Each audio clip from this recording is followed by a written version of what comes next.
Hey everyone, thank you for tuning in to 90 Proof Wisdom today. We're going to be visiting today with Josh Adams. Josh Adams served 12 years in the Marines. He ended as a gunnery sergeant in the Marine Corps, and he has had some extreme experiences. He's been shot 4 times. He's been involved in 9 different explosions. He's had some really stressful times in his life. He's lost friends, lost family members, been divorced, had to relocate states to follow some kids.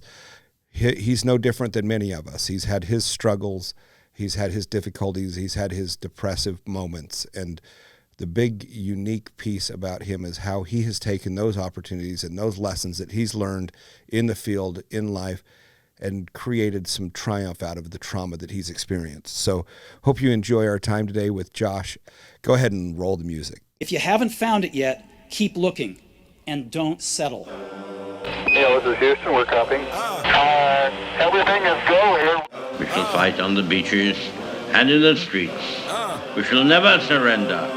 I'm in it just to rewrite history, cause I'm in the mood to label us the leaders of the new school. This ain't for the radio, can't find this on YouTube. This the type of killing that these critics ain't used to. You're a group of happy rebels. You've said no to the rules of the game and the regulations of the day. You've said no to the conventional wisdom. You're all originals. In this day and age, I got time for innovation, time to be creative, time to make the waste of my time on critics hating. Well, everybody, we're here today with Josh Adams. Josh Adams is a friend of ours we met years ago. He worked with a company called Lewis Companies when I first met him. So Bo and Bobby Lewis that were in here a while ago, right? And Josh, we met after. He has a consulting business called Perspective Approach. Yep. His history, gunnery sergeant in the military, Marines, right? Yes. That's where you served, and 12 years as he just recovered or covered. We're going to hear his story today and see how some of his traumatic experiences, as you know, like you just said, you've been shot 4 times, exploded. How many was that? 9 explosions. 9 explosions. So obviously in life, we're going to have all sorts of different curveballs, whether it be being shot or whether it be exploded. So never either one of those have happened to me, by the way. Missing out. But we have our own traumatic experiences, right? And I'm sure I'm missing out. I can tell you this, like I've said to everyone, why didn't you join the military? I wish that I could join the military at 47, because I think it's a little backwards. As 18 years old, I was the ultimate puss. I was scared of everything. There's no way I'm joining any kind of Marine, Air Force, Army. I was scared to death. But now at 47 years, I'm like an angry mid-40s man. Like, yeah, sign me up. I'm in. Like, I'll go do that all day long. But at 18, man, I was still just screaming for my mother. So, you know, it takes different people.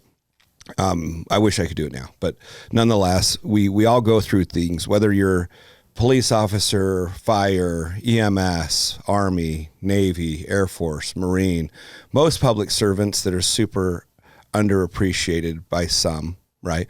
And then we deal with our own kind of trauma, and then we have to figure out how we reintegrate yourself into normal life, which is in itself extremely difficult. And that's kind of what I wanted to cover today is how did you take some of your trauma and create triumph from it, right? And hey, this is where I experienced inside my world, and coming in it, this was my hard parts, this is how I thought, and this is kind of where and how I carved myself or hardened my steel.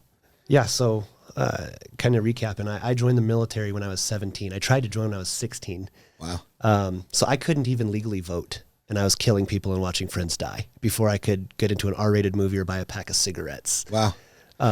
So I guess you don't think of it that way. Different right? life, right? Yeah. My father was a bounty hunter, so even pre that, I had a very unique childhood. My dad was a bounty hunter, and I remember going to like drug houses at 14 years old and watching pretty bad people do pretty bad things. And my dad's like, this is what can happen. And this is why I fight this. And so, yeah, my mom probably doesn't know that, but now. But you went. And now she will. There's some little information. When Dad took me. Yeah, right. But yeah, I mean, I went to 5 high schools in 3 years, graduated when I was 16, joined the Marines at 17. So a little bit of a unique upbringing, but I think one of the things that I had in common with more people than I realized at the time, I thought really set me apart was just this desire to give of myself. And there's a lot of talk of like toxic masculinity these days, but my definition of masculinity is the joyful assumption of responsibility and the sacrificial giving away of oneself. That's what it really means to be a man. to be masculine is to accept responsibility with a happy heart, no matter what it is, charging a machine gun bunker, having a wife, having babies, going to work every day, and then giving of yourself. And all those things I just mentioned require a lot of sacrificial giving. Mm.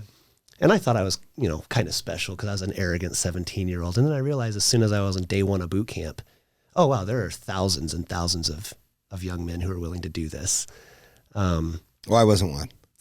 Just so you know, I wasn't one. I was, anyway.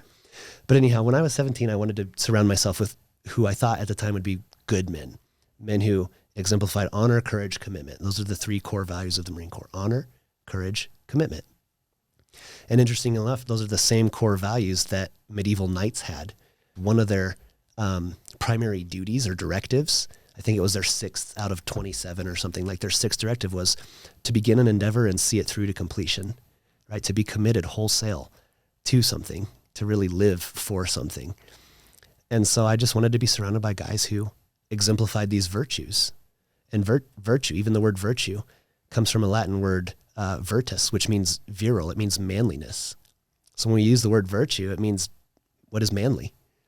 And so I wanted to be a manly man, like a real guy. And at the time, I was immature. I was 17, so that just meant posturing. That meant having the biggest stick on the playground and the biggest muscles. And I'm a big guy naturally, so like that fit in with me. And I wanted all of that. I wanted the respect, thinking I could just earn respect by being a hero in war, or being the loudest guy in boot camp. And so it was kind of a pseudo machoism for me at that time, but I was surrounded by some men with good mores, good values. And then what happens is you go to combat. So how old was that when you went to your first round? I was 18. I had just turned 18. And it was during the invasion in Iraq. And like at that time, it was very austere, very Spartan. There was no logistics. Like we outran our supply lines. I went 5 days without even eating a cracker crumb when I was 18, which you're starving when you're 18 anyway. But then add 120 pounds of gear, right? 40 pounds of body armor, an 80-pound pack. It's 130, 120s at least. And you're 18 years old. You're running around. You have no calorie intake.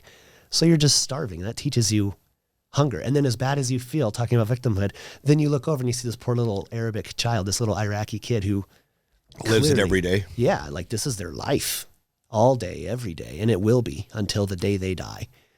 And you definitely do learn to stop feeling sorry for yourself. And I think that's one of the things is one way you stop feeling sorry for yourself is to look at the suffering that's taking place around you. Look at the real world that's going on. Like we're so insulated as Americans, we don't realize the hurt that and the brokenness of the world around us sometimes. And that can even be in local communities. It doesn't have to be in the Middle East. But I definitely had an immature ideology of what it means to be a man until I was probably in my mid-20s.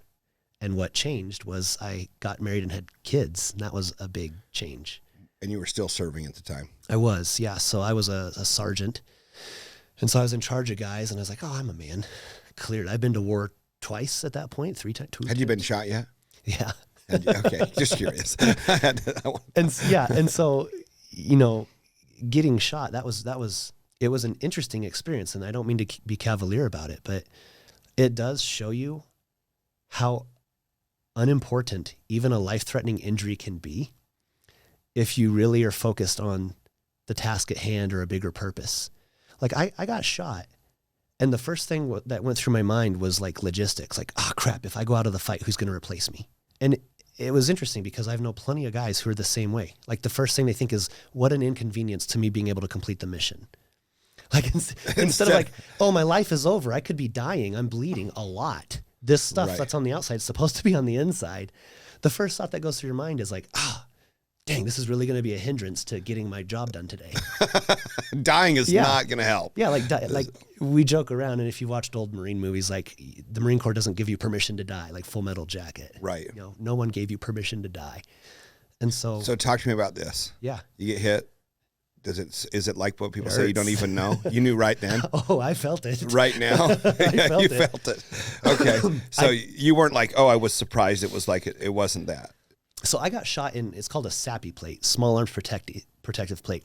And so that was the first one. Then the second one hit the ribs. It went right on the edge and hit the ribs. And then I had some shrapnel that went into my arm, and it caused my hand to kind of jiggle like that. But so I was flicking blood droplets all over, which looked cool afterwards. But it's, yeah, you feel it. There's enough going on. I'm going to actually jump ahead to a different story about getting shot, though. Okay. I got shot in the shoulder, and I didn't know it. And the reason I didn't know it is because I didn't bleed. I got shot in the shoulder, and I didn't know it until like 2 or 3 hours later when we're back at the CP doing a debrief. And one of my Marines is like, Sergeant, did you get shot? And I was like, what? Oh.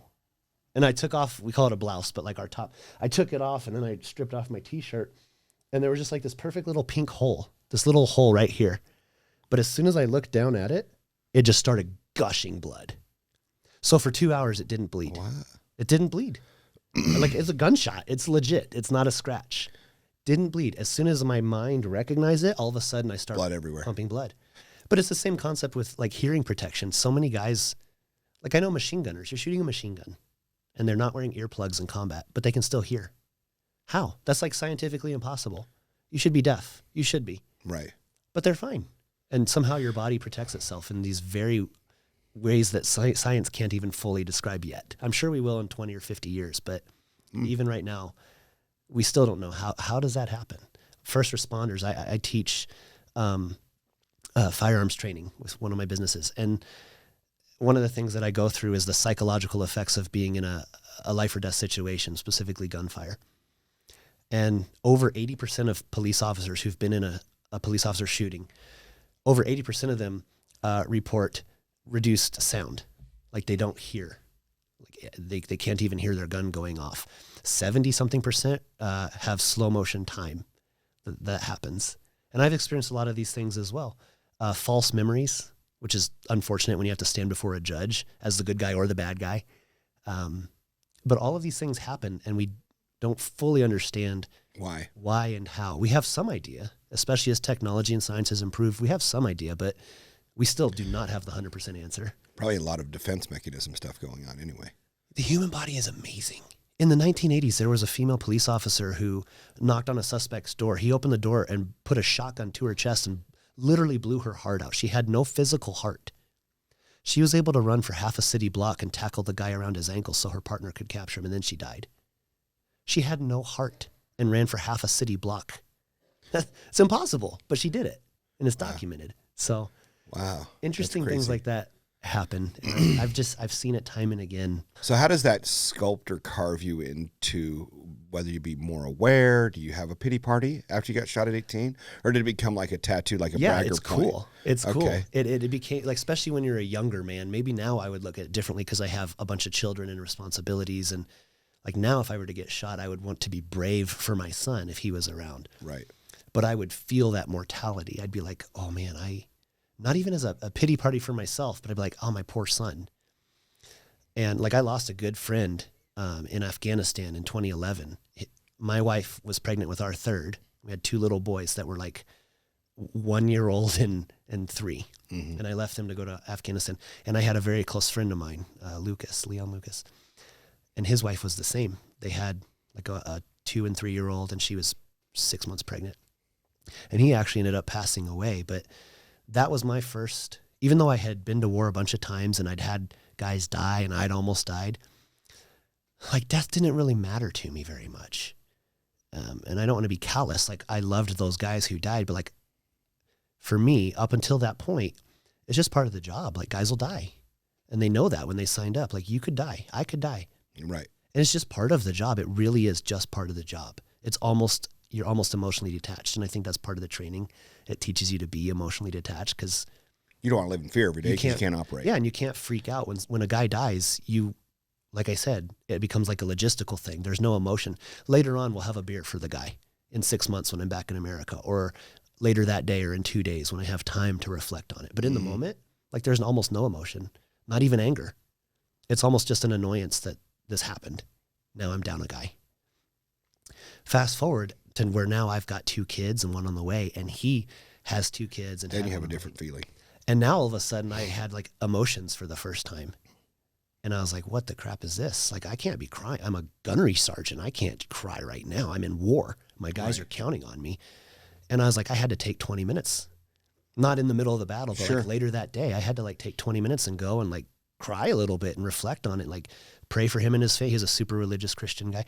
Pray for him and his family and like write a letter in my journal and all this stuff that there's no way I would have done any of that when I was 19. Yeah. But now I had changed a little bit. So did you find that to be, did you feel like you were weaker? No. Or did you feel like you were more mature? It was a maturing. Was it? It went from this false bravado, false machismo, macho guy wannabe to being a real man, being authentic. Again, in the heat of the battle, I still did everything the way I would have when I was 20. I still was calm, took care of business, killed bad guys, saved good guys, got it.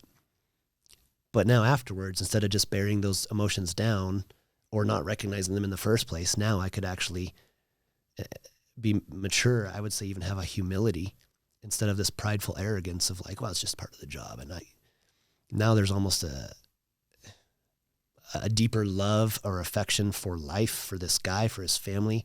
What they're going through without. Yeah. And I would say that, sympathy and empathy, two different words, but both of those, sympathy for him and his family and empathy, because I was going through it myself with the wife, like, oh, like my wife could go through this. Like, I'm sure my ex-wife will not see this maybe, but like my ex-wife, she still has no idea. I've been injured in combat like multiple times. She thinks I've only been injured once or twice. I kept that as a secret from her because she was pregnant with our daughter. I didn't want her to know I'd been shot again. But that's part of it too. When I was 18, I wanted people to know I got hurt because, look how tough I am. Now I'm the tough guy. And now I was like, I actually want to insulate her from that. So they don't worry though every single day, and then that adds additional stress to you. Yeah, because she's stressed, right? And it's already hard enough to be married on the road. I mean, you look at your time away from family, the insecurities that it builds, the nerves that they have to build up just because you're out there in the middle of something, and then on top of that, lack of awareness of what each other's doing or thinking, and then you have that time away from one another that ends up not automatically, but inherently growing distance between each other that you have to regain an understanding, or I guess you have to get to know each other again. Yeah, you got to put in the work again. Yeah, because over and over. I think that it's important to note, back to your point about like the family though, most of the guys who I know who did actually end up taking their life or were really threatening to, it actually wasn't because of war. It's because of family. They came home to a cheating wife who racked up $80,000 in credit card debt. And like, this is a man who I've seen charge a machine gun bunker. I've seen it happen. But he can't deal with the wife and the credit card. Yeah, but he's also 22. Sure. And his wife, who he attached his life to, has just ran off on him, took the kid, Right. It's a young kid. They're a young family. It's not like he's got a teenager even. It's his 6-month-old or 3-year-old kid. And again, because the lack of family and religious values aren't there nowadays, and there's no longer that structure, now he just feels so lost. He's like, all I have is war. Take me back. Yeah. And so I've seen guys in Iraq and Afghanistan who we put on, we just call it what it is. It's suicide watch because his wife cheated on him. Like, this is a guy who'll charge a machine gun bunker with almost no fear, or he'll do it even though he's afraid, but he'll be courageous because the mission requires it. But this is the same guy who, when he finds out his wife is cheating on him, he wants to be in. He wants to be the first one through every door. All of a sudden, now he's extra brave. It's because he doesn't want to live anymore. So I think it's really important to when we look at like support structures and family and religion and all these things that have held societies together for millennia, that we don't just casually discard these things. They're so important. Did you find yourself in that scenario mentally? Did you get to the point where you're like, I don't want to do this? Or how did you get through those? Or have you been in there? Yeah. So I have an ex-wife, and it was from adultery on her part, and that's why we're not together now. But at the time, it wasn't that. It was more like the disconnect, as you were talking about. Like, man, I haven't seen my wife in 9 months, and I haven't talked to her in 2. Right. And so it's easy to become there. Yeah, you become detached. You just like, I don't know who that person is. They live a different life. We're different people. Yeah. Right. And we were best friends, but if you don't nurture a relationship, which you can't in the field always, it's a natural thing that happens. And I think we take that for granted in our people, in our military personnel, in our public service personnel, when they go for multiple days on a run, multiple years, even at times. I guess it's a year. What's your deployments uptake? The Army's like a year, sometimes even 2-year deployments, but they get a break. In the Marine Corps, there's no break, but it's only for 6 to 9 months. But it's 6 to 9 months. It's extensive, right? Yeah. So you think about that as a spouse, what you're dealing with. One, you have angry kids that don't listen, and your spouse isn't here to help support it. They're on what you may think of as their own heroistic suicide run, like they're ready to go save the world at the cost of your spouse and kids, that they want the title of, like you said, kind of a disease of heroism. You know, that could be problematic. So you take it, you just kind of, like Bo likes to say, optically change lenses with each other.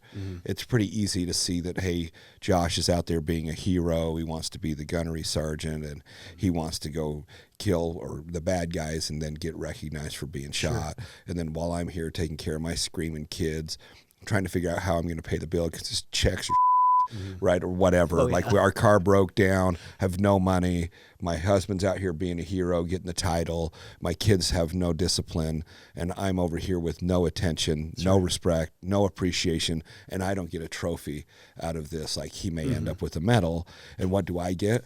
I get nothing but lack of appreciation because he hasn't called me in 2 months, and he won't sit down for 5 minutes and write a letter because you've been living in a dirt field and haven't eaten in 5 days. But it's really hard to get those two aligned. So from the spouse, whether it be fire or military or whatever it is for distance and for service, it's really easy to take for granted the other one.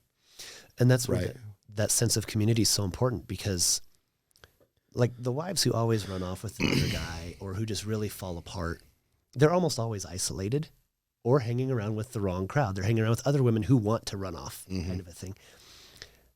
It's the wives, almost regardless of your religion though, but it's the wives who have like a good family structure. And I mean, like sisters, like their sister they can talk to, their mom, my mom.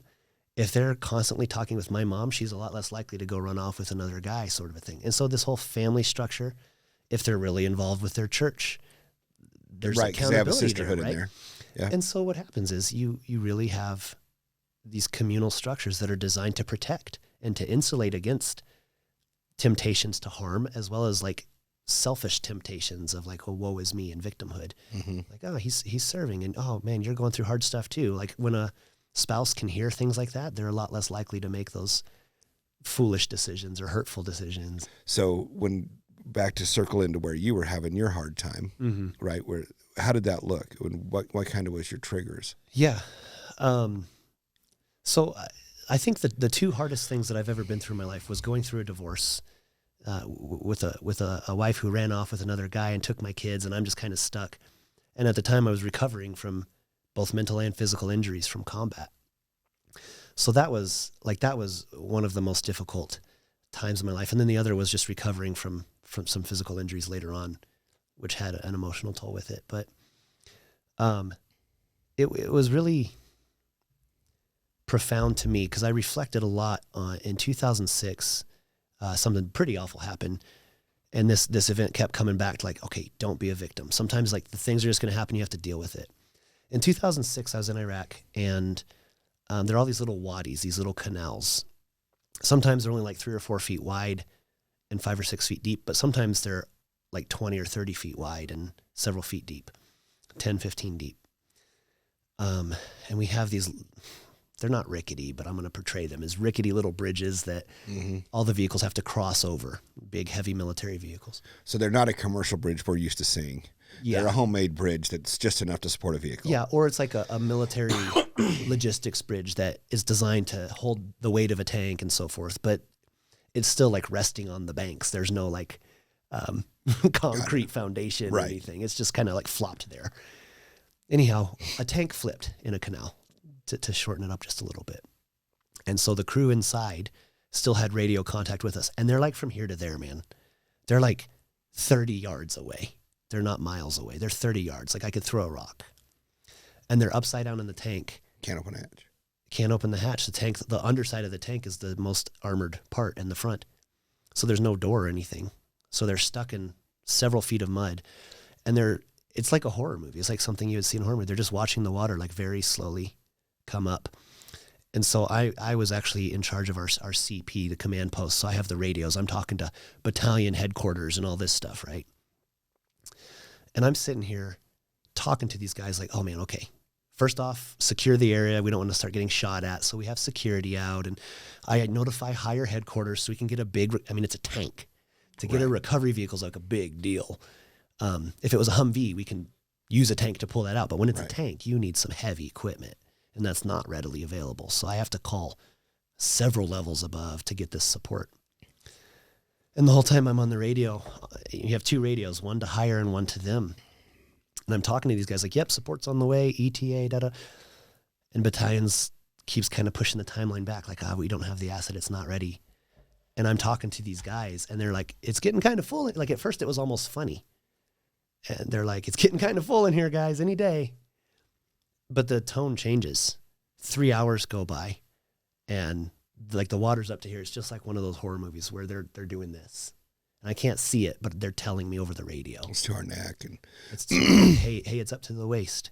Hey guys, it's at my ribs now. Where's that support? And they're trying to be brave and sound brave, and I am too. And again, I'm like 23 or something stupid.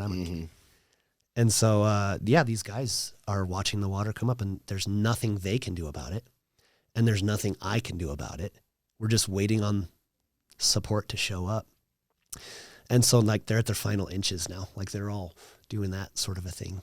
And sure enough, I call in. No response this time.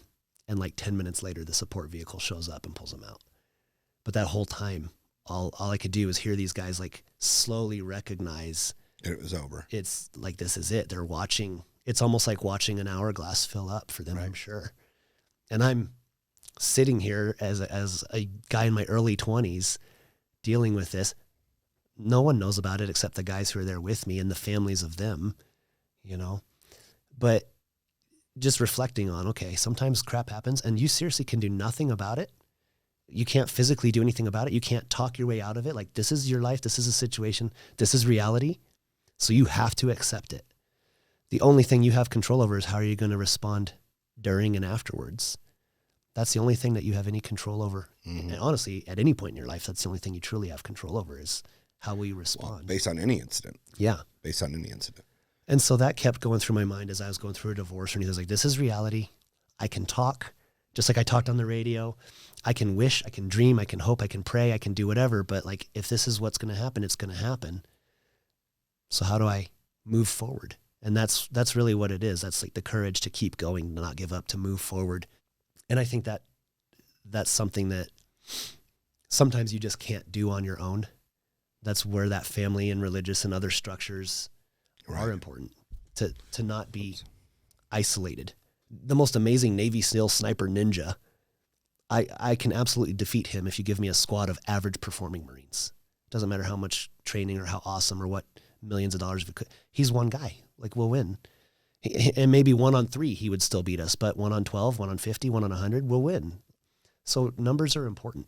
Society and community is important. And support structure is important. When I do training for guys on like survival training, if you have somebody with you like if you're elk hunting and you're up in the mountains and you get shot or you break your leg or something, your chance of survival if you're by yourself is not great. But if you have even one other person, your chance of survival goes up like 16-fold. You're 16 times as likely to survive. And sometimes it's not because he has a radio or is calling for help. It's literally just because he's there with you, keeping you in a good mental state. Yeah. 16 times as likely to survive. So that's crazy. Yeah, I think we can't neglect these support structures of family, of religion, of community, of first responders or military and so forth. I agree. So you leave, you get done with your divorce, and then this is about the time you go to Lewis? Yeah. Right? So, then I came to Utah, and Lewis Cabinets hired me on. I met Bobby, and he and I had a good heart-to-heart. And like, he's like, yep, you're hired. Whenever you get out of the military, you're showing up here as soon as you can. And so the Lewis brothers were a huge blessing in my life, and they helped launch my business now, Perspective Approach. But yeah, I came to Utah with no job, no church, no friends, no family, no nothing. I came here expressly to be a father to my 4, 2, and 1. And your wife was here? My ex-wife was here. Yeah, she was with another guy, and They had So you came here to be close. I came here just to be close to the kids, to parent my kids. And you stayed. Yeah, I've been here for 8 years now. Wow. 2014. So you work for Lewis. They work you through some stuff and encourage you to start this perspective approach. We've used it. That was 4 years ago, I think. Yeah, we were about 4 years ago on Rulon White to help. And we need to do that again, by the way. That was part of the reason I'd reached out. But really unique way to help our employees take accountability. And we noticed an extreme change in the way people took ownership to some of their issues. I think it gives people a different way to learn how to communicate, learn how to, obviously, I think these are some of your goals, but learn how to communicate, learn how to be accountable. And accountability is not a bad thing. I wish people would realize how important it is. For example, it's been a while now, but you have a guy run into one of the main support beams of the warehouse internal roof structure, right? They're hit it obviously super fast, and it's orange. So one, you know who drives a forklift in the room. Two, you know it's that forklift. And three, the beam is painted orange. And you're like, hey, man. And he's like, well, I didn't know what to say. I'm like, you didn't think I would see that this thing's shaped like a C? Like it's a freaking obvious damage, right? This is not okay. And you didn't think I'd notice that. Well, yeah, I just didn't know how to tell you. I'm like, look, man, I'm not going to fire you for screwing up. Accidents happen when you're working. If you're not working is when things don't happen. That means you're not even trying. But because of our exposure and how much stuff is happening, things will happen inherently. And they shouldn't, and I hope they don't, live in fear that they're going to get fired for making a mistake or breaking something. But ultimately, when you get into these kind of trainings and people learn how to be accountable for their actions, one, I think it's actually freeing to get to the point. It's like, hey, Josh, you might want to get your write-up book out. Why? Well, I done screwed up. What did you screw up on? Well, here's what I did. And you're going to say, well, look, at least I didn't have to search for it. You came up forthright, and we shouldn't treat every person the same, whether the action deserves a write-up or not. Depending on what you're going through may give us an opportunity to help with the problem and really weigh out if this is even a necessary disciplinary action, right? Like I think we're too quick to just hold a superstructure of standard operating procedures or standard operating guidelines, right? But I think if we can teach accountability where people are open, willing, without fear to come in and say, hey, man, I done screwed up really bad, and this is what I've done. That they bring that to the openness, to the employer or friend, whatever it may be, can say, okay, I get it. You screwed up. What happened? Well, what else is there? Why are you not so focused? Can you talk to me? Or can I get you to somebody to talk to? First and foremost, how do we help you? And I think that's where that coaching with your business, with perspective approach really helped us. A lot of the employees that you coached 4 or 5 years ago, a large majority are still here. Like if you walk through the warehouse, you'd see a good majority of the people still in employed. I mean, this is factory work, a lot of the guys that you worked with. And to have them still here several years later says something. So more on that. You just go ahead and kind of what your framework was and your idea behind perspective approach and why. And I know that a lot of it has military background tactics inside. But I kind of wanted to hear what led you to want to do it and why you felt like that would be a good approach to approach, you know, whether it be police, whether it be private companies, public companies, or people at an individual level. So yeah, it's because character matters, right? If you told me that I could hire a 30-year-old with 10 years industry experience, and he's a pro, like if he knows what's up, he's got a great head on his shoulders, but if he has no moral character versus an 18-year-old who knows almost nothing, but who wants to prove himself and really does want to be honorable and like make grandpa proud, I'm going to hire the 18-year-old. And that's exactly what the military does. Character matters. Yeah, the 18-year-old's more malleable, as we were discussing earlier, but that 18-year-old isn't jaded, isn't arrogant usually. There's a different kind of pride in an 18-year-old boy. Immaturely of course. arrogance, right? Yeah, but there's not this like, I know it all. They know they don't know it all. Even if they act that way, there's a lot to learn. That's why they're there. And so character really matters. And just really pragmatically, think about what the military does to create a sniper. We're putting literally millions of dollars of training and gear in this one person, right?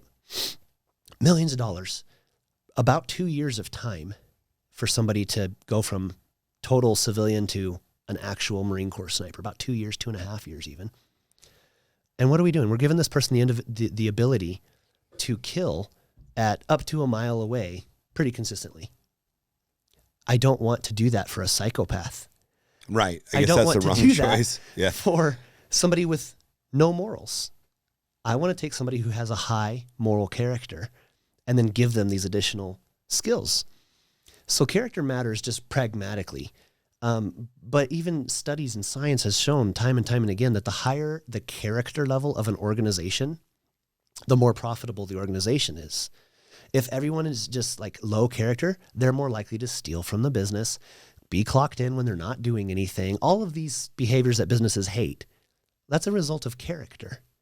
It's not a result of controls. So do you believe you can coach the people to create a character-based company to make it so the large majority become their own self-policing force?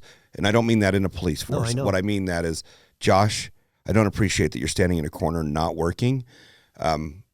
And it doesn't even have to come to administration. Yeah. Is that what your thoughts are on it? Like 90% of all discipline issues in the military, at least for the Marine Corps infantry where I was, the sergeant never even knew about it.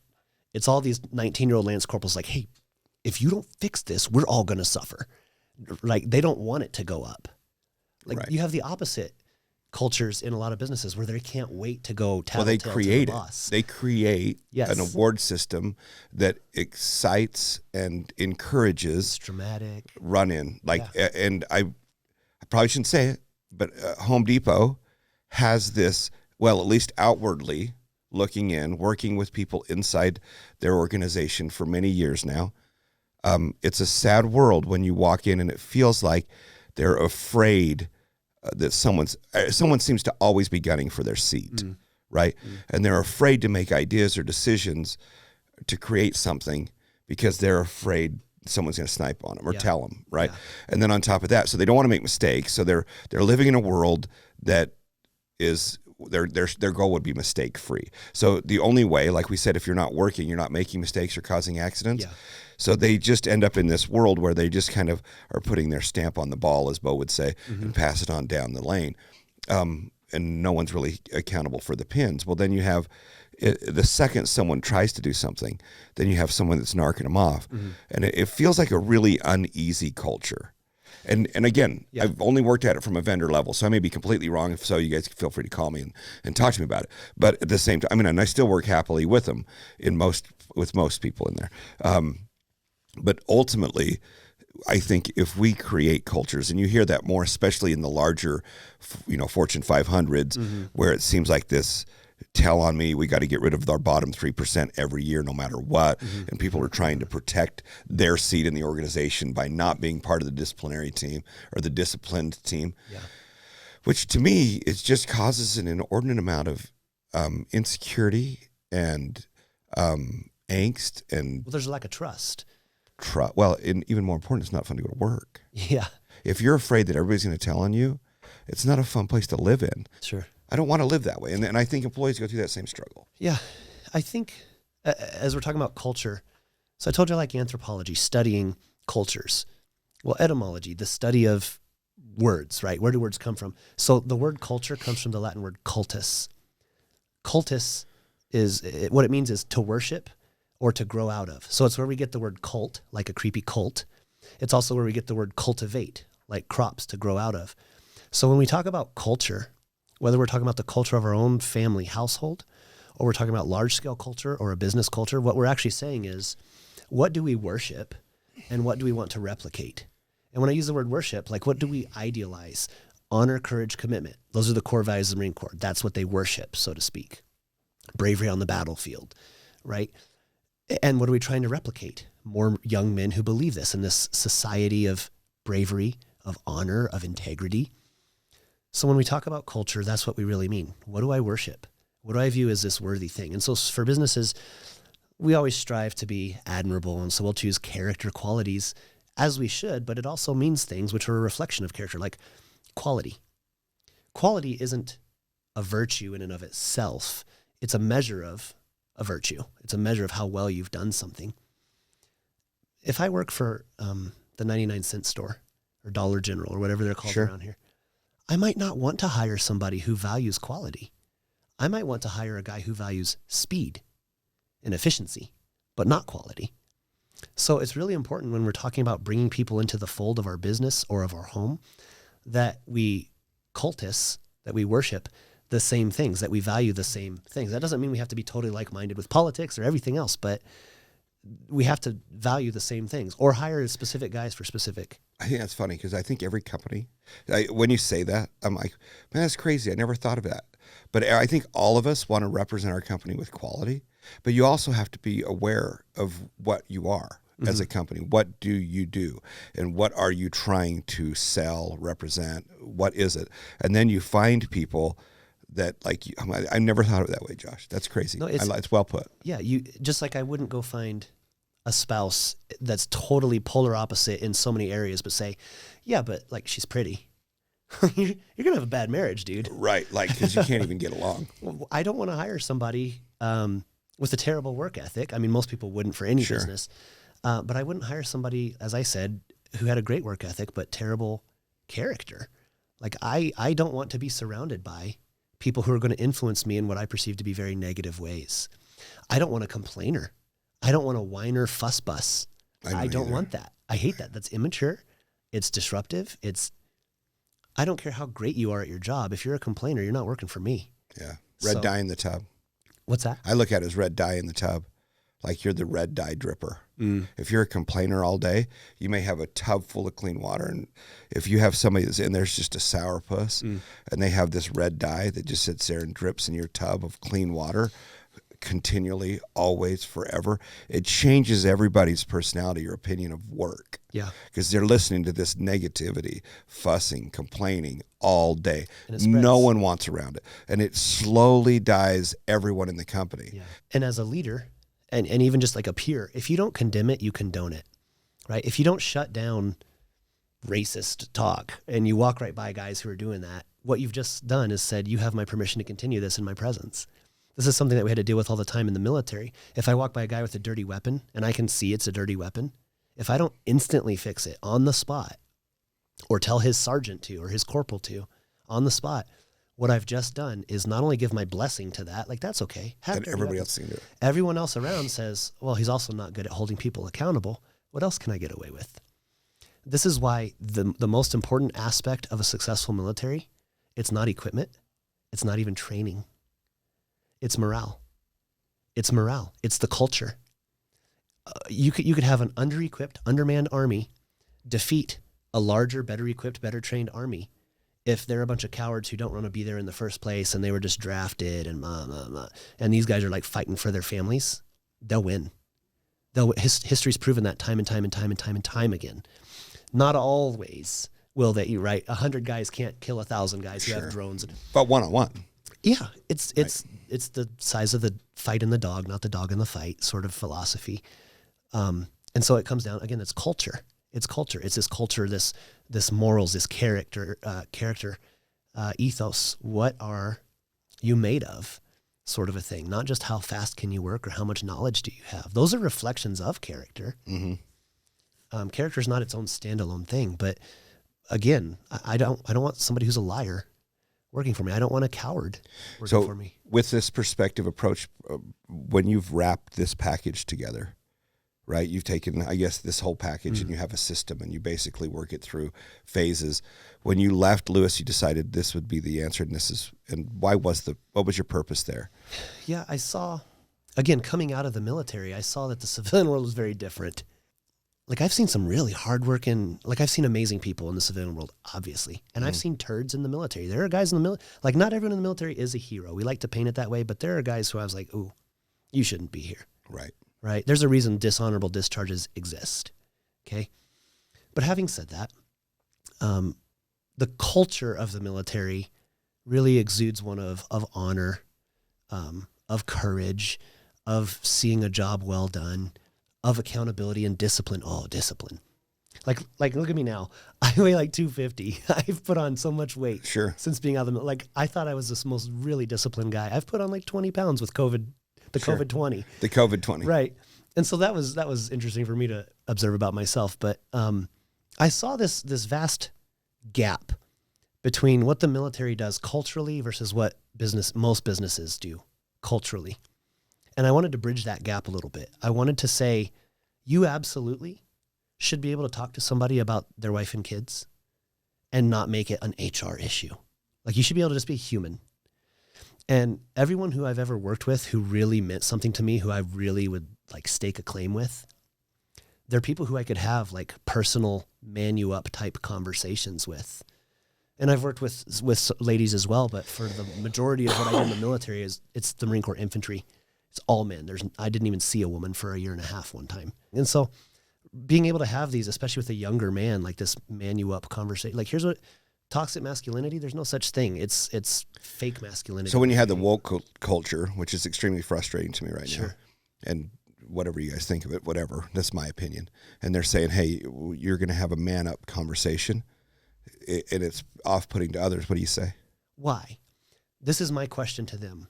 What would be wrong about being a woman or being a man? Well, men could be toxic or abusive. Well, that's not masculinity. That's not manhood. That's actually an effeminacy. It's an abuse of power. It's abdicating your responsibility to use your strength for the benefit of others. That's what manhood is all about.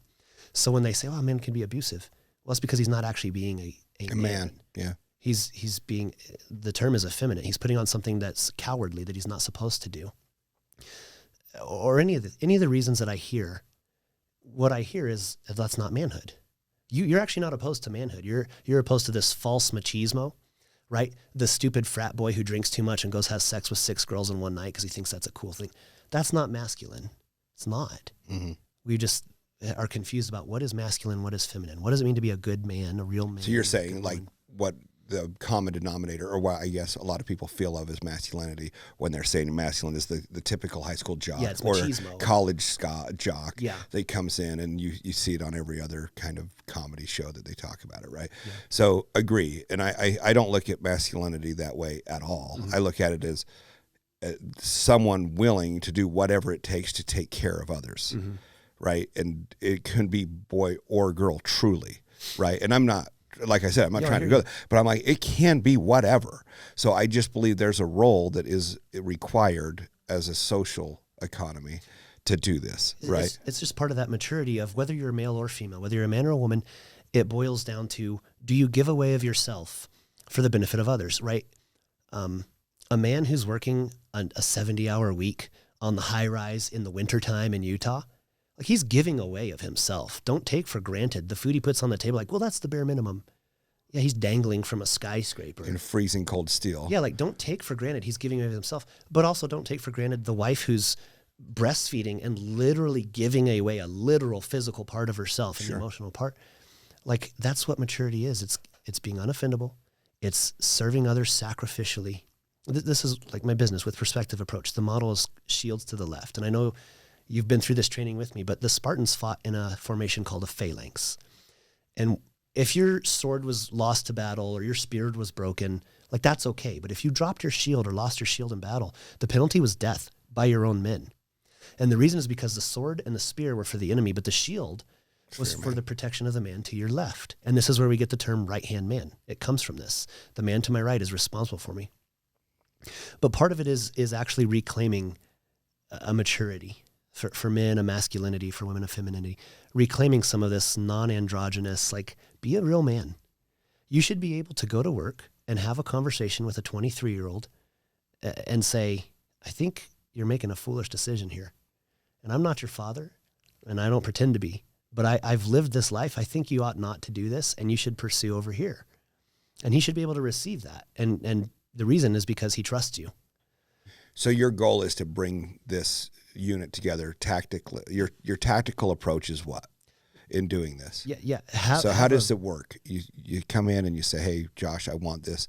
Tactically, what does it look like for a company? And you know what I mean? Yeah. So I follow, it's called the 4E process, and it's something, it's not explicit in the military, but I've kind of extrapolated it out. But educate, evaluate, equip, and encourage. If you do these 4 things, you educate. It starts with education. You don't know what you don't know. And even if you think you know, let's give an outsider's perspective. It's one reason my company's called Perspective Approach.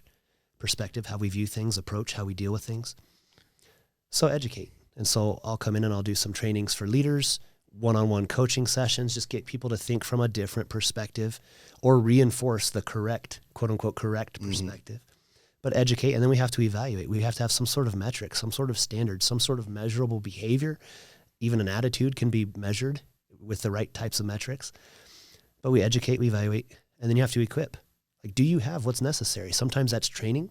Sometimes it's personnel. Sometimes it's just more money. It's a new machine. It's a new saw blade. From the micro to the macro level, do you have the proper equipment? Do you need an F-15 or just an M16?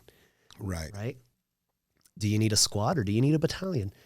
Educate, evaluate, equip, and then encourage. And encourage isn't just rah-rah, siskumba. Sometimes this courage is, I'm gonna castrate you if you don't do this. Right. Because I love you. Right. And so sometimes the encouragement takes the form of what some people would consider an adverse discipline, but a lot of times it is like, let's go do this. It's the accountability side. And like Jocko Willink, praise to him. He definitely isn't alone in this. Everyone who served in the military believes discipline equals freedom. Discipline equals freedom. He may have coined the phrase, but everyone in the military knows the more disciplined you are, the more freedom you have. The discipline of practicing playing the guitar every day for an hour, a year later gives you the freedom to play almost any song. Right. You have freedom because of discipline. And so part of encouragement is accountability, it's discipline, it is actual encouragement. But that's essentially the framework that undergirds everything that I do. Educate, evaluate, equip, and encourage. So do you feel like you're captured 12 years of military experience to put this into your platforms of training for, I guess, shooting training? Like what is it that you're doing? UtahShoot.com. So I do from like basic concealed carry training and firearms for where I'll come to somebody's house and do a security evaluation, which would even include if they have a 2-year-old who's curious about daddy's gun or mommy's purse gun. You know, here's what we should be doing with that, all the way up through, training with SWAT teams and things along those lines. So you were able to grab that and take that into business, and now you have perspective approach, which also helps companies coach in a structure that'll help kind of template tactically off of ways and methodologies that you used in military type. Yeah, and part of that education sometimes is, PowerPoint in a classroom. And then role play. Yeah, but then I can also take people out and we'll go shoot guns, and I'll do some pretty intensive military style teamwork training. And that's part of the education phase, right? I'm educating you in why you have to actually care about the person to your left and right, about why you actually need to improve your skill sets at your job. Because if you can't do your job, you're hurting him. And he's actually unable to support you because you're so bad at your job. Right, like that's a function. There's that too. That's a pretty hard one too. And I think as a partner in different careers, right, paramedics or fire, when you have someone that just sucks and they don't want to be good, like they just don't care that much, it's really hard on people that do, right? And you're sitting around with someone that's just complacent and comfortable and fine, and their training's okay and not great, but they feel like they're great, which is even scarier. So you take someone that's halfway good and they feel like they're 2 times better than everyone else. You have a potential problem, one, and for 2, it's really hard to work with people like that. Sure. So I think being able to address those ones that are not great and helping them see why it's important to be good for your partner and for your health of just coming to work. Like you think about work, it's hard to want to go to work every day, especially if you're working for someone else. So if you can help minimize and help others understand what it's like to work and how other people depend on you, and you can make it easier for everyone to come to work and more enjoyable. Well, and to your point, you mentioned this, and I was going to make a joke about it, even though I was serious. You were joking about the pay in the military. You just kind of, as a side note. Sure. When I was in OIF 1 in 2003, right, Operation Iraqi Freedom, the invasion part, my take-home pay for the month, not the week, not the paycheck, for the month was under $500. And this wasn't like 80 years ago. This was 20 years ago, 19 years ago, right? Because they take money out for the GI Bill. They used to back then. Now they don't. But all your uniforms from boot camp, all that stuff comes out. And then you're only paid like $900 a month anyway at that time. And so I was killing people and watching people die and starving. For $500 a month. And then your wife's over here going, are you kidding me? Like, I'm raising my kids by myself. I've got all these things, and then here we sit, and you got me $500. But what causes people to still voluntarily, because it's not even the draft, to sign up for that, knowing they're going to get screamed and yelled at and do a bazillion push-ups in boot camp. Why do people want that? Why do especially these young men in 18, 19, 20 crave that? Like, you don't even have to talk them in. Most recruiters, if they're in the right area especially, like, they meet their quota so easily because there are so many 18-year-old young men who are Just wanting discipline. Yeah. And so for me, again, like, religion's very, very important to me. My faith is extremely important to me. It undergirds everything I do, every single decision. It has a root in that. But the Bible says a father who loves his children disciplines his children. And then later it says the inverse, or it says the same thing, but then the opposite. A father who does not discipline his children does not love his children. And so I use that analogy of a 3-year-old playing in the street for business when I train leaders. If I'm a father and I see my 3-year-old son playing in the street and I can see there's a car coming, if I really love him, I'm not just going to let him continue that. I'm going to tell him, come here, or even physically grab a hold of him and pull him out of the street. That would be a good father. That's discipline. And he hates it. And the whole time he says, I don't want to do this, right? It's the same thing at work. If I have somebody with sanctioned incompetence, I'm allowing you to be crappy at your job. I'm not taking care of you. And I'm not taking care of everyone else who works around you. I'm even not taking care of myself because I'm depending on you. That's why I hired you to do this work. Mm-hmm. So if I'm permitting somebody to not be held accountable, and if I'm a leader of leaders, right? If I have leaders under me and I don't make them hold others, like, double shame on me, right? It's loving people to say, you need to be at work on time. You've been late 6 times in the past 2 weeks. That's a problem. Not just for me financially as a business owner. That's a problem for you with your character. Mm-hmm. People are losing trust in you. They're losing faith in your abilities. You're not steadfast. You're not dependable. You're proving that through your behavior. And maybe I'll have a conversation. Maybe his wife's got cancer and he has to take the kids to daycare. Like, there could be a reason, but I still have to address it.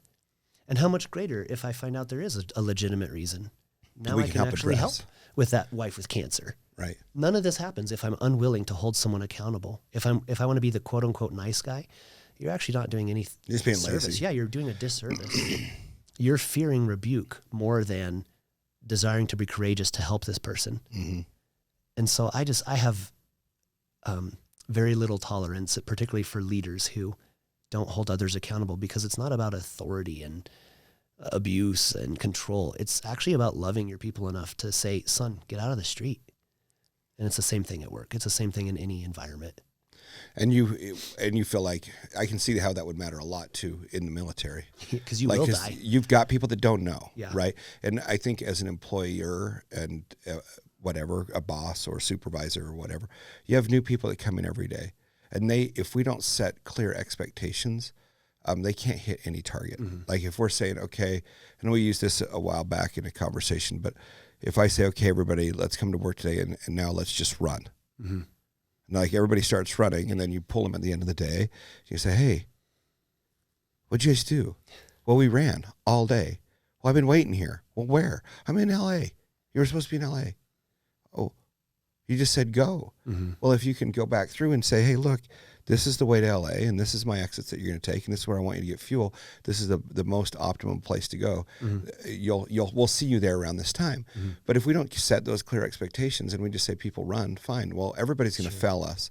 And I think the discipline piece isn't necessarily always about discipline. It's about setting clear expectations and holding people accountable for them. Sure. Right? Like, hey, man, you said you'd check it in, and we need to fix that. And hopefully we can build a team that does it. But there are a few questions or concerns that I hear all the time, as a coach, as a consultant, as a trainer, from businesses. And it doesn't matter what industry, and it doesn't matter what size. It almost doesn't matter who's leading the business. I hear these same things. And one of them is, how do I create a culture of accountability, or how do I hold my people accountable? And I say, well, let's just work backwards for a second. You can't have accountability without a published standard, which means you have to communicate that standard. Mm-hmm. And you're not allowed to have a standard without a certain level of training. So are you training your people? No? Then you don't have any right to hold people accountable to jack squat. Are you training your leaders in leadership and not just the technical performance of their duties? No? Well, no wonder you have a problem with your culture. You don't train your leaders. You train their technical skill. Most leaders, especially in construction and manufacturing, I work with a lot of blue collar companies especially. Most leaders do a really good job for 4 or 5 years, and then all of a sudden they're a foreman or a supervisor of some sort, lead man, something like that, right? Different titles. Mm-hmm. But why? because they were really fast and had high quality standards at their work. The guy has one of the most abrasive personalities in the whole company. He has no idea how to communicate effectively. He's never been held to a standard except his own. How do you see a lot expect of those guys? Oh man, it's crazy how people think, well, he was good at his job, let's promote him. No, man, like take a guy who's actually only average at his job, but with really good people skills, who understands schedules, who understands how to think critically, who understands how to diffuse situations when tempers flare. That is who you take and train as a leader. And yeah, we'll plus up his technical skill. Sure. Don't That's promote easier the to train. Yeah, it's so easy to train how to work a saw as opposed to how to understand empathy at 22 years old. Right. Now you can, and that's one reason I'm in business, but that's the whole point is, have you trained your people? Yes, technically, even within your own company, it could be different. Like if there was another Murphy Door called Burfy Door who did the same things, you're going to have your own way of doing things. And so again, even though they might have all the technical skills, when they come over from Burfy Door to Murphy Door, they have to learn how Murphy Door does things, how we do things. Mm-hmm. There's still a training aspect to that, even if they had all this industry knowledge. And so again, otherwise you're just bringing the same thing. Right. So you have to, in order to have accountability, you have to have published standards. And I mean published as in communicated well. It doesn't have to, of course, be on a website or something, but it should be. But in order to have those standards, you have to first train to those standards, which means a training program, which means evaluations, So you do a lot of the trainers then? Yes. Right. So you're training the boss how to be a boss, which then can set expectations, and then you can work with the employees on how to listen. They can then operate and work in harmony. Basically, the goal would be understanding their perspective and how they're approaching it. So one, teaching the boss. Two, then teaching the people. And as they can see it holistically, they're saying, hey, look, he's trying to learn how to do this. They're trying to teach us on how to do this. And ultimately, this looks like this. Yeah. Is that what you're... As recently as 2019, Gallup, so pretty recent, right? 3-4 years, Gallup found that 77% of the variance in a team's performance is attributed directly to the leader. And I've seen this in the military and I've seen this in business. You take a rock star team and put a crappy leader, within a few months, their performance is average. In a year, it's below average. And I've seen the inverse, where you can have the bad news bears, but you put a really effective leader, within sometimes even just a few days, things turn around because they just needed it to be brought out of them. And then within a few months, after some training and standards and communication, got some rock star activity. Now you've got like a rock star team. And a year later, they are the rock star team. It's all about the leader. And so my message is like, care for your people, shields to the left, your skills are for the benefit of others. But the reality is, really practically, who's on your team almost doesn't mean crap. It's who's leading the team. And so my focus has never been on the people. My focus is on the leaders of those people. And I'm telling them your focus should be on your people, but my focus is on the leaders, because that will make or break the company or the industry, the organization. Awesome. Well, I think that's been fun, man. You're really knocking it out there, and you got a bunch of people under you. Yeah, it's a lot of fun right now. You use a lot of words I don't know. So that's probably the study of words. I'm like, you know what I'm trying to say? So that's kind of fun to hear it, actually. I'm like, I need to probably read some more vocabulary and dictionaries so I understand exactly what this all is. But it's been fun to catch up, and I think where you've come from, and when I first met you just barely left Lewis. Yep. And there was some trial right there. But to see your changes, what would you recommend to people that are going through that? And I guess to wrap this all up here would be, hey, look, this is kind of where we came from. You've been shot, you've been in explosions, you've been divorced, separated from your kids, relocated states, lost friends, been participating in loss of others, right? Like you've had to make some very difficult decisions in which most, if not a high percentage of all people, would have a hard time digesting some of those, let alone all of those. And we find ourselves in dark spaces, right? And how would you encourage your fellow Marine or your fellow Army or Air Force? What would you say? And how would you say you were able to? How did that hone you? And just kind of to wrap the whole thing up. Yeah, I think everything that we do, say, think, and feel, and I mean those words. I'm choosing them specifically. Everything that you do, everything you think, everything you say, and everything you feel are all tied to a belief. When I was saying earlier to question your presuppositions, why do I feel this way, or why do I think this way about education or abortion or gun control or whatever? Everything about you is held together foundationally by a belief in something. And so I would encourage people to question, what is that something? What is it that is driving everything I think, feel, say, and believe, everything about me, everything that I do. What drives that? To really start there. And then once you have that foundation, so for me, that's faith in Christ, period. Plain and simple. And I'm boldly proclaiming that. I don't care. Sure, good for you. Yeah. That's my foundation.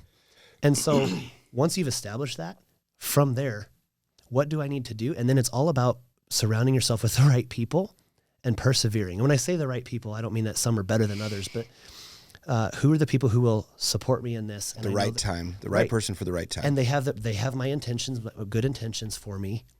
So I would say start with really question, why do I want to start this business? Why do I believe this about abortion? Why do I want this kind of a wife? Why do I feel toxic masculinity versus feminism versus really go to the root as soon as you can. And that's hard.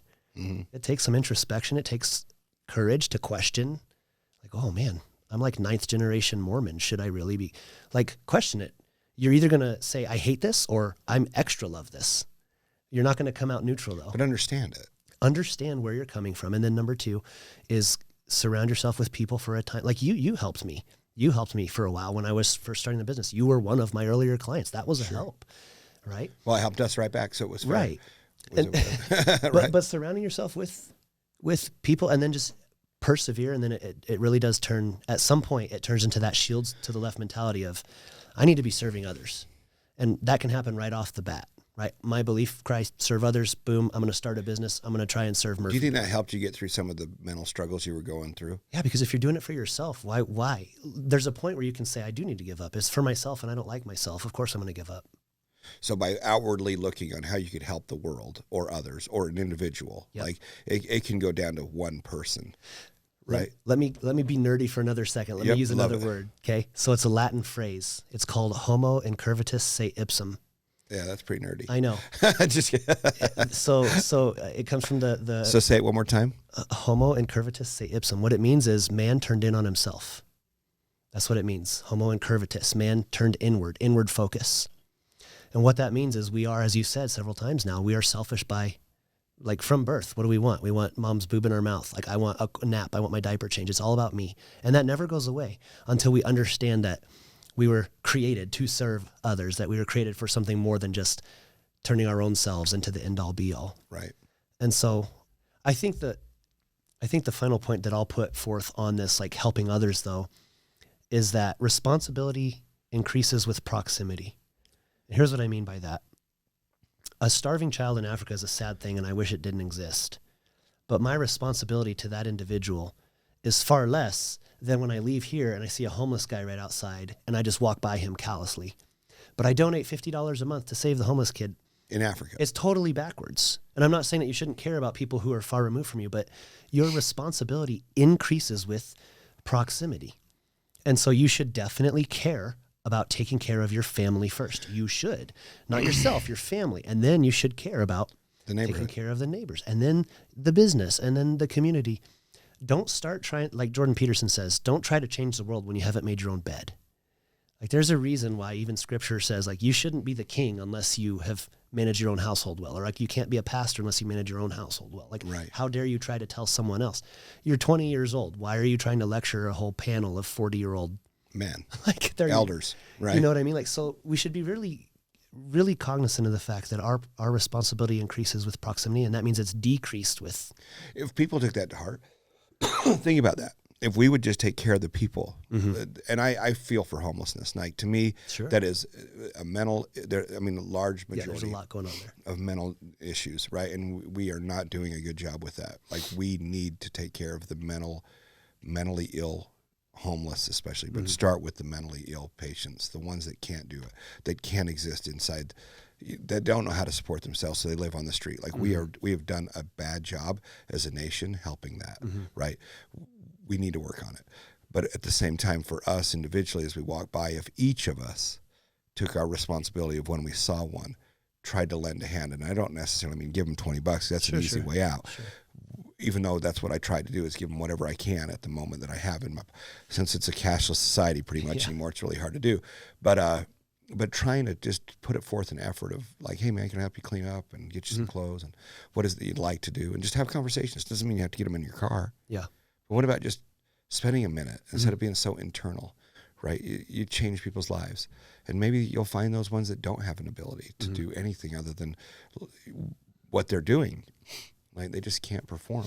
Yeah, I've found that I've seen more men or women, but I've seen more people who are willing to give $10 to a homeless guy or go pray for the homeless guy.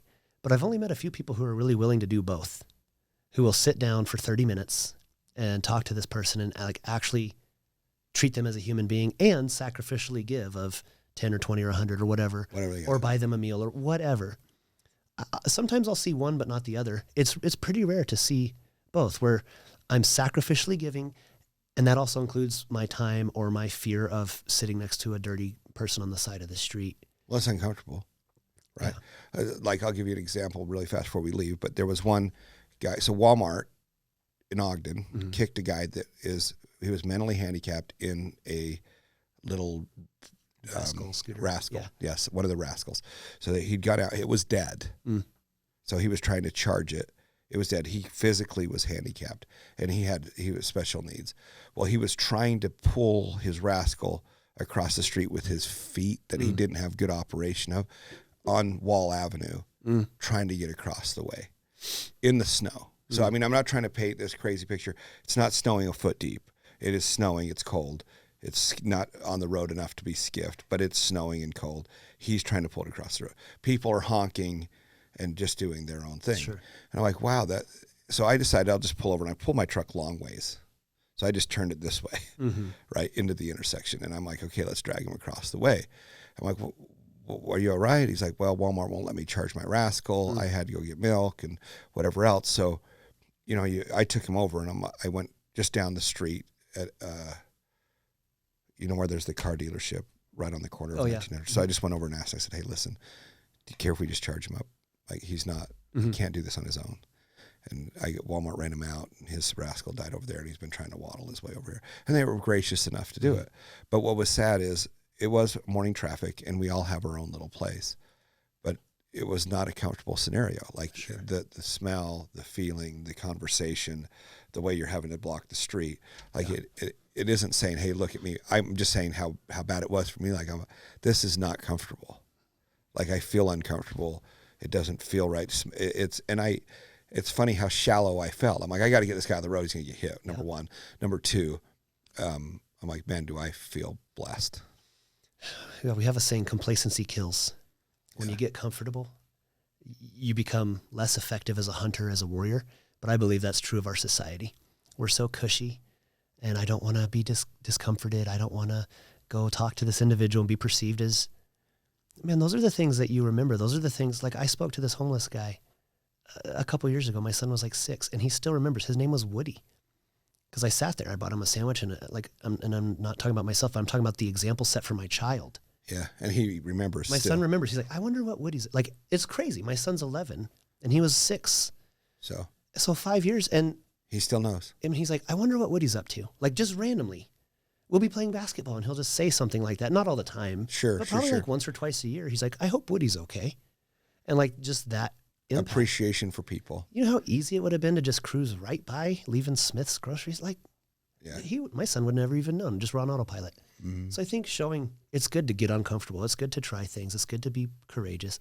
It's good to put the needs of others before yourself.